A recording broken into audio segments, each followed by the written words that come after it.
हेला base Dharmendra का मृत्यु मिछ खबर को नहीं उठिला गुजब मिछ खबर परिवेषणकारी को झील और स्त्री देले मुहतोड़ जवाब।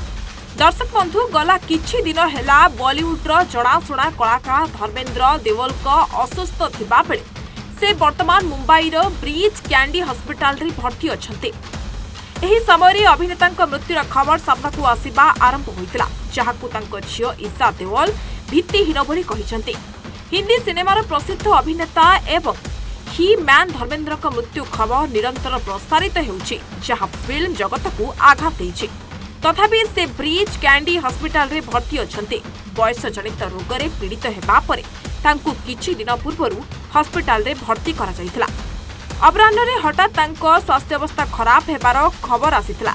धर्मेन्द्र जणे अभिनेता जे प्राय 65 वर्ष धरी बॉलीवुड रे राज करुथिले। से 1960 मसीहा रे दिल भी तेरा हम भी तेरे फिल्म माध्यम रे डेब्यू करथिले। एहा परे से आउ पछकु फेरी चाहि नथिले। सोले, सीता और गीता, मेरा गांव मेरी देश, लोहा एवं अन्यान्य विभिन्न फिल्म माध्यम रे से लोकमानक मनरे राज करथिले। ब्यूरो रिपोर्ट सूचना टीवी 24/7।